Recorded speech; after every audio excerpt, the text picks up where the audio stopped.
नमस्कार साथियों, मैं कुश कुमार सरल एग्जाम के यूट्यूब चैनल पे आपका स्वागत करता हूं। दोस्तों, बीपीएससी 4.0 शिक्षक भर्ती से बनने वाले महत्वपूर्ण प्रश्न और आज का टॉपिक रहेगा आपका पर्यावरण एवं पारिस्थितिकी। उसके बारे में जो भी महत्वपूर्ण प्रश्न हैं आपको इस वीडियो में मिलेंगे और ये सभी आपकी पुरानी परीक्षाएं बीपीएससी टियर 3 में 6 to 8 एग्जाम और भी अन्य परीक्षाओं से जुड़े हुए प्रश्न हैं। वन लाइनर हैं, कम समय में आपको ज़्यादा प्रश्न मिलेंगे इसमें।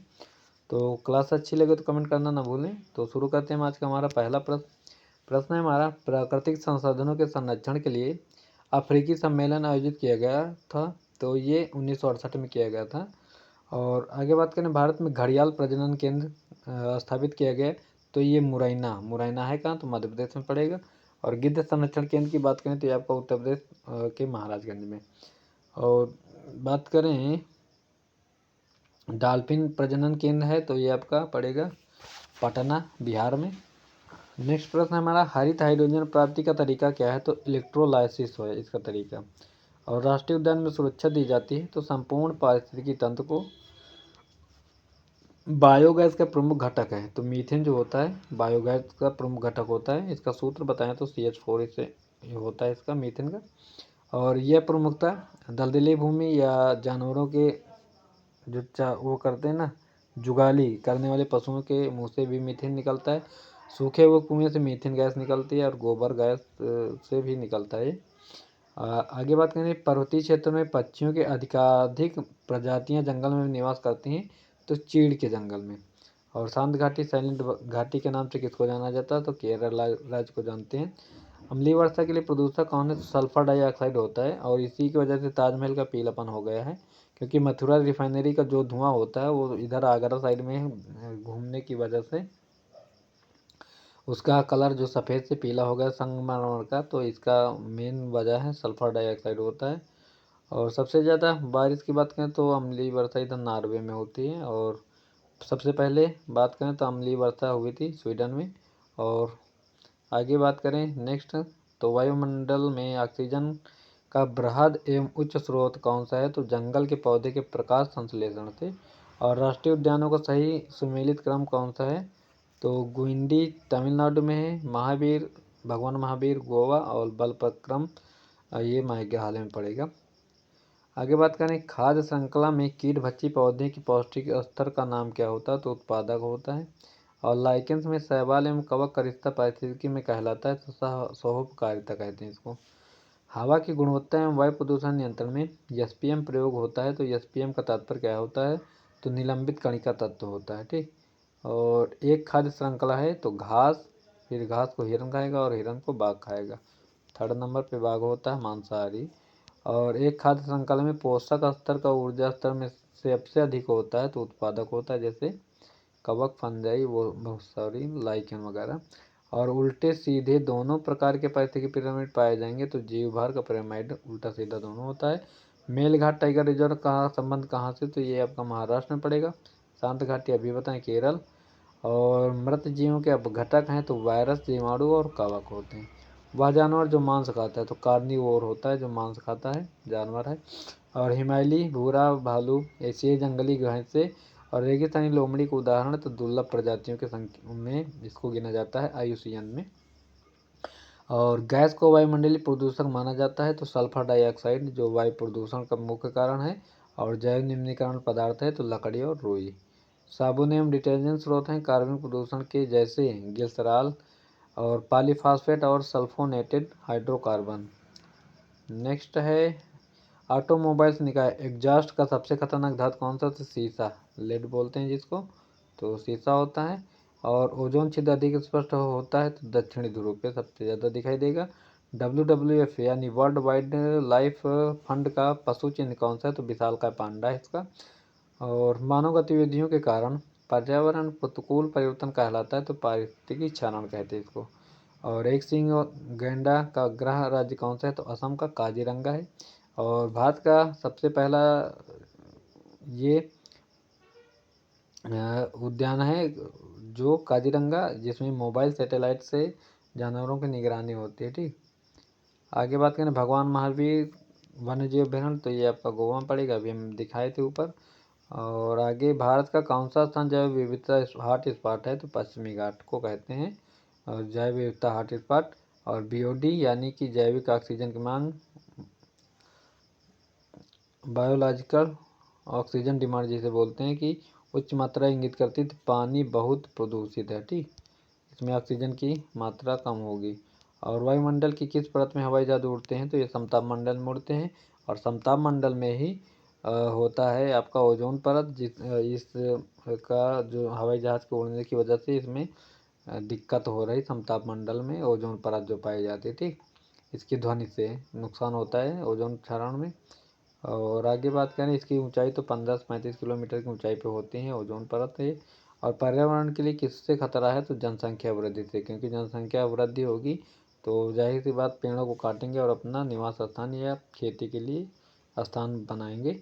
और वायु में ऑक्सीजन का प्रतिशत कितना होता है तो 21% होता है, सबसे ज़्यादा नाइट्रोजन 78%। पर्यावरण प्रदूषण ने जन्म दिया तो नियतिवाद को, नव नियतिवाद को जन्म दिया। और मत्स्य कृषि सूचक है तो संभववाद का है।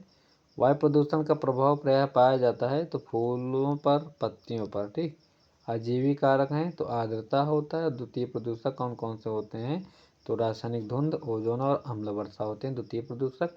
नीलगिरी पहाड़ियों पर पाई जाने वाली वनस्पति का सामान्य प्रकार कौन सा है तो उष्णार्ध कटिबंधीय होते हैं। और भारत में बाघों का आरक्षित क्षेत्र कौन सा है तो सुंदरवन राष्ट्रीय उद्यान, ये पश्चिम बंगाल में, जिम कॉर्बेट उत्तराखंड में और बांधवगढ़ मध्य प्रदेश में है।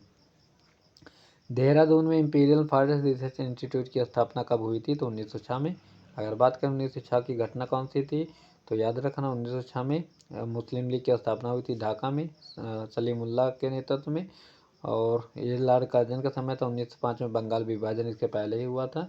और आगे बात करें उड़ीसा में गुप्तेश्वर शिव मंदिर से सटा प्रसिद्ध गुप्तेश्वर वन, जिसे हाल ही में चौथा जैव विविधता विरासत स्थल घोषित किया गया है, किस जिले में है तो ये आपका कोरापुट में है। और आगे बात करें इकोसिस्टम में बैक्टीरिया रूप में क्रियाशील होते हैं तो अपघटक होते हैं इसमें। और आगे क्लोरीन की रासायनिक अभिक्रिया के कारण जब वातावरण में क्लोरोफ्लोरोकार्बन यानी CFC निर्मुक्त होते हैं तो विनष्ट होता है ओजोन मालिक्यूल्स, इसमें नष्ट होते हैं। नेक्स्ट प्रश्न है हमारा, ग्रीन हाउस गैसों में मुख्य घटक कौन सा होता है तो कार्बन डाइऑक्साइड होता है ग्रीन हाउस में। और शैवाल और कवक के मिलने से लाइकेन बनता है जिसे कहते हैं म्यूचुअलिज्म। और जहाँ जीव रहता है उस सटीक जगह को क्या कहते हैं तो आवास कहते हैं। नेक्स्ट प्रश्न है हमारा, वायु को सबसे अधिक प्रदूषित करता है तो कार्बन मोनोऑक्साइड करता है। ये गाड़ियों के धुएं से निकलता है और इसे दमघोटू गैस के नाम से भी जाना जाता है, क्योंकि यह गैस ब्लड में आसानी से घुल जाती है जिससे कि रक्त का प्रवाह रोक देती है और इसके वजह से इंसान को मृत्यु को प्राप्त होता है। तो इसलिए इसको दमघोटी गैस भी कहा जाता है। और एक जैव अवक्रमणीय नहीं है तो लैब अपमार्जक नहीं है। ओजोन परत के रिक्तीकरण के कारण कि किरणें पृथ्वी से टकराती है तो परावैंगनिक किरणें टकराती हैं इससे। और अंतर्राष्ट्रीय पृथ्वी दिवस के रूप में मनाया जाता तो 22 अप्रैल को। मोटर गाड़ी से निःशेष नली से निकलने वाले प्रदूषक कारी गैस का नाम तो अभी हम बताए हैं कार्बन मोनोऑक्साइड होता है। और वह गैस जो अम्लवर्धक कारण तो अभी हम ऊपर बताए थे सल्फर डाइऑक्साइड होता है इसमें। और कई वर्ष बाद मार्च 2009 में जावन जाति के गेंडे देश में पाए गए तो इंडोनेशिया में।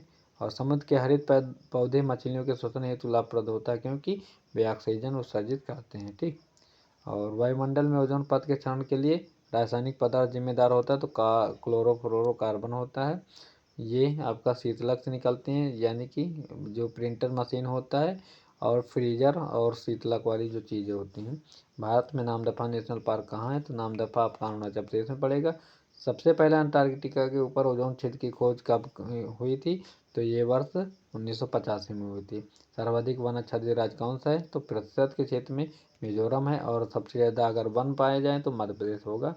वह समुद्री जीव जो विलुप्त होने के प्रति ज़्यादा संवेदनशील है तो कोरल है, ये समुद्री जीव होता है। और 5 जून को मनाया जाता है विश्व पर्यावरण दिवस। एक जलीय वातावरण में सूक्ष्म जंतुओं को सामूहिक रूप से कहा जाता है तो प्लैंकटन इनको कहते हैं। और एक मछली जलकुंड में हरे जलीय पौधे प्रमुख रूप से उगाए जाते हैं तो ऑक्सीजन हेतु उगाए जाते हैं। जैविक रूप से अपघटनीय नहीं है तो एल्यूमिनियम फॉयल नहीं है। वाहन प्रदूषण का भाग नहीं है तो हाइड्रोजन नहीं है। UNEP मुख्य रूप से संबंधित जैव विविधता के संरक्षण से। और रियो द जेनेरियो प्रसिद्ध है तो प्रति सम्मेलन आयोजित किया जाता है ये आपका रियो ब्राज़ील में है। और मिथियोनीन होता है तो कीटनाशक होता है। विश्व धरोहर क्षेत्र का दर्जा है तो काजीरंगा राष्ट्रीय उद्यान, ये आपका पड़ेगा असम में। जलवायु परिवर्तन पर संयुक्त राष्ट्र संघ का कन्वेंशन ढांचा संबंधित है ग्रीन हाउस गैसों के उत्सर्जन में कमी के लिए। आगे आपके मिलान के लिए कुछ सब दिए हुए हैं प्रश्न। तो त्वचा कैंसर पराबैंगनी किरणों की वजह से होता है। जो ध्वनि प्रदूषण डेसिबल में नापते हैं। और वैश्विक तापमान कार्बन डाइऑक्साइड की वजह से होता है। ओजोन छिद्र होता है CFC यानी क्लोरोफ्लोरोकार्बन से। तो अम्ल वर्षा में सबसे अधिक मात्रा होती है तो H2SO4। और पर्यावरण बनता है तो जीवी घटकों से और भू आकृति घटकों से, अजैविक घटकों से, सभी से। ग्रीन पीस हरित शांति है पर्यावरण समर्थकों का एक अंतर्राष्ट्रीय संगठन होता है। ठीक, तो ये थे आज के हमारे कुछ महत्वपूर्ण प्रश्न पर्यावरण से संबंधित जो आपके एग्जाम में आए हुए थे, इंपॉर्टेंट प्रश्न थे। और क्लास अच्छी लगे तो कमेंट और लाइक करना ना भूलें। बाय सभी को, thanks for watching this video. अगली क्लास मेरी होगी कल। तो कल हम आपको पढ़ाएंगे भारतीय संविधान एवं राज्य व्यवस्था के बारे में। तो इसमें भी सभी इंपॉर्टेंट प्रश्न होंगे आपके लिए। तो बाय सभी को, कल भी देखना ना भूलें वीडियो को। Thank you.